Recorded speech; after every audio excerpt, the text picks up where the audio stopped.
Welcome. All right, let's see who's out there today. We're going to have a conversation about working alone in your business. Frugalista. Hey, how you doing? Please welcome, join in, tell me who you are, where you're from. Put it in the chat. Hey, baby girl, 91.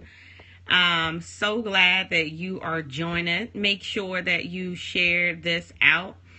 If you're a business owner like me, I know you're tired of working alone. I know you're tired of being a solo-preneur. Hey, how's it going? Tell me your name. I like to call people by their name. Good morning. Good morning. Good morning. And so glad that you are jumping on.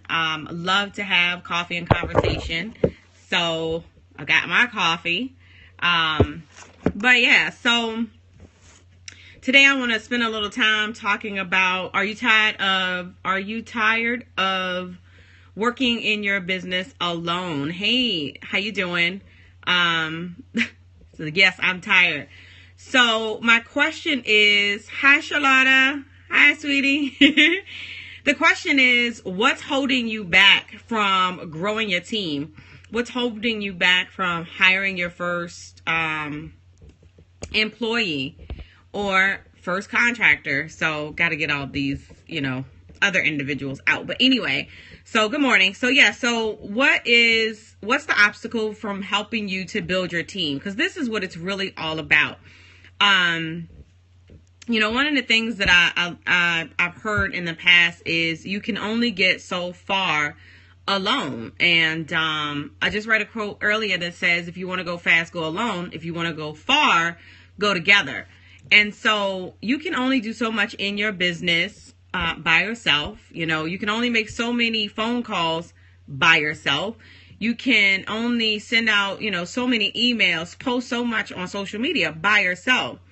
And so one of the things that really stumps me is being a business strategist, because that's one of the things that we focus on. We put together the infrastructure, the organizational infrastructure in businesses. And, you have department heads, you have your CEO, COO. And let me tell you this.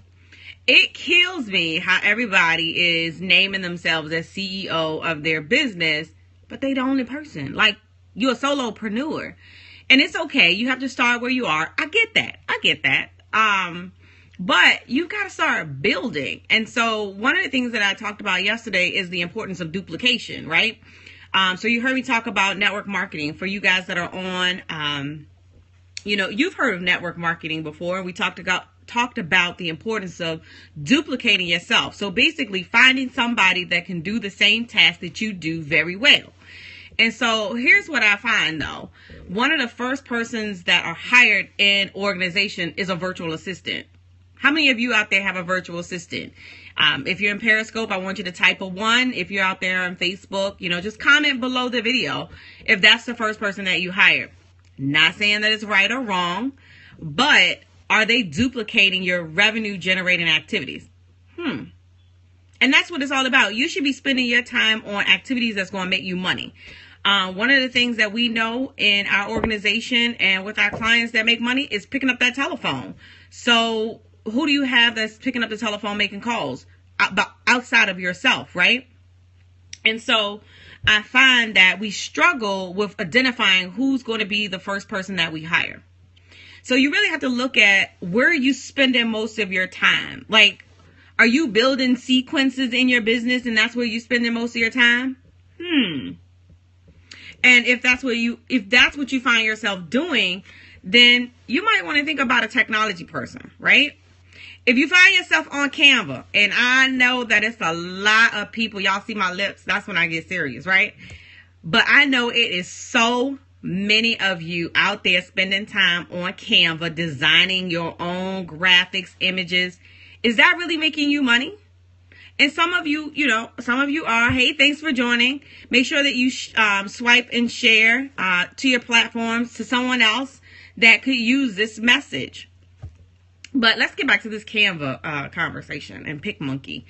And so if you find that it's a profitable process, then you might want to duplicate that process and hire someone to take on that work so that you can go out and so that you can go out and, hold on a second. So you can go out and make more money in your business. These people are funny. Hey, Lyric. So, Lyric, I know you're tired of working by yourself. You know what it's all about. So we're just talking about, how you really know that it's time to build. When you find yourself working on daily activities or routine activities that's really not making you money. Let me tell you something. I get so aggravated when I am on my computer and I'm not doing something that's generating revenue. I get pissed when I'm on unnecessary. Have you ever been in an organization where you have a call for a call for a call or a call for a webinar? Really? So these are things that are not generating revenue in my business or your business. So you have to be very strategic about the way you spend your time. So when you find that you're spending time on something that's not helping you generate, when you find that you're doing something that's not generating money, you need to delegate that task off. Yes, a virtual assistant can do those things. Please hire somebody to take care of your Canva. That is not where I want you spending your time. Good morning, love. Hey, Lyric, L Boogie. Glad to see you back in motion. But yeah, so absolutely. And let me tell you something. My virtual assistant is also technically savvy because I set up a lot of series and sequences, whether it's webinar sequences, emails that go out, text messages that go out. You guys have probably seen me teach the evergreen sequence. When I put together a sequence or even a lead gen sequence, do you know how much that goes into that? You got to have a gift. You got to have emails. You got to have a call to action. You got to have another gift. There's a whole series of events that take place, and I just don't have time to do it. So yes, a virtual assistant is a fantastic person to have on the team. Doesn't necessarily mean that it's always the first person that you hire. But if you can train them to do certain operations in your business or certain tasks in your business, like the marketing, if they're good at that, or if they're good at technology, if they can learn the technology piece, then it really, really helps in the long run to be trained or be able to be multifaceted in different areas is basically what, So that's a good question. And so, my question to you that's watching, pain cleaning services. Well, all right now, where are you? Is that Ken Dog? Where are you located with your cleaning services? Love it. So you should be on the phone. You definitely should be on the phone making phone calls. The DMV. Awesome. I'm right here in Virginia. So awesome. I love it. I love to connect too. And make sure you go out and join our Profit Producers group over at profitproducersmovement.com. Profitproducermovement.com. If somebody can type that, I'd love that. We definitely have more conversations like this in the group. So my last point before I let you go, I always have these staff meetings in the morning. Just talking about meetings, right? So the last question that I want to ask you before I let you go is, what is stopping you from hiring your first employee? Thank you, Lyric. What's stopping you from hiring your first employee? I'm getting ready to launch a new program called 646 Profit Equation, and it's really about building six figures with 4 employees for under $600. So that's coming soon. Stay tuned. But still, you haven't answered my question. What's stopping you from hiring your first employee? Is it money? Is it fear? Is it the know-how? Yes, honey, get excited, right? But yeah, so is it the know-how? So I challenge you to take a look. You should take a look at your business and where you are spending most of your time, because that's where you can literally start by hiring your first employee. And if it's money, repeat the program.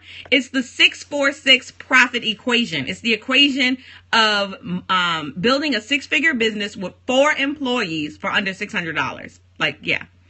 So you want me to tell you who the 4 employees are? I know you do.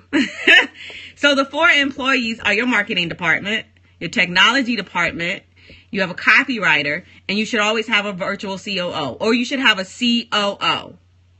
Well, Dakisha, what is a COO? A COO is the person that actually manages the entire process. And that's one of the things that I'm actually going to teach. I'll tell you the modules. So the modules is how to build a profitable six-figure team. And number 2, the module is developing a core staff. And module 3 is hiring your first contractor. I'll talk to you about where to go to find contractors, how to outsource, how to vet them, all that fun stuff. And then the last part is how to manage them. Because you can't manage and oversee a team, especially as you start to build from 1 to 9 to 10 members. It's really hard for you to run your business and manage 15 people at one time. So you have to have somebody in place, which is why the chief operating officer is so crucial to your business. And that's a virtual COO. And every business should have one. Now, not that they know, not that they are ready, but every business should have one. And if you're not ready to have one, you need to start building to have one. So let me tell you, the best way to start building to that is to start positioning your products and start selling more products. You have to get in front of more people to sell more of your products. That's the only thing that's going to generate the revenue to be able to afford to build a team of 4 for less than $600. You feel me? You feel me? That's this morning's nugget. Like, it's just that simple. So, any questions that you have, put them out there. I love it. I'm excited. I'm going to launch it next month in St. Petersburg at the Full Throttle Conference with Delator McNeil. Like, I'm so super excited, and it's going to be offered at a stupid, ridiculous price. But I'm all about, like, I don't think I can make y'all understand how important it is to have people working with you.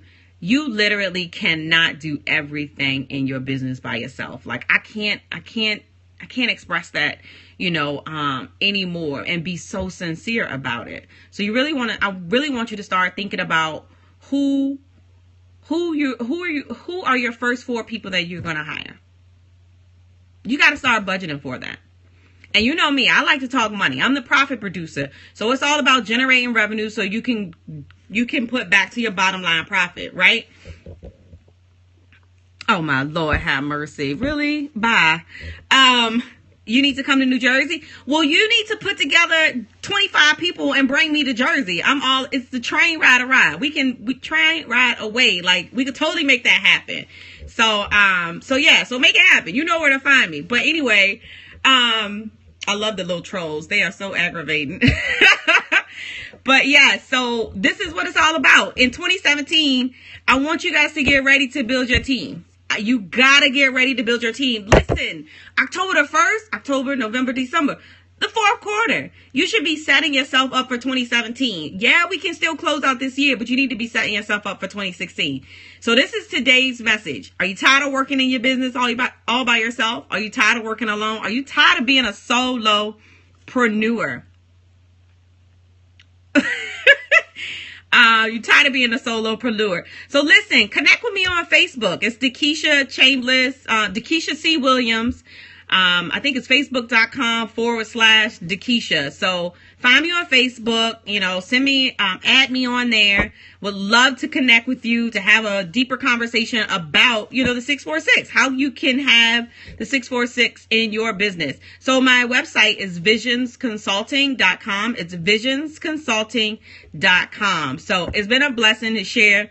I always like to take a few minutes, but again, make sure that you comment below. I'm going to post this on YouTube, and subscribe to my YouTube channel. So I've got more coming, and no, I don't speak French. God bless you. Have a good one.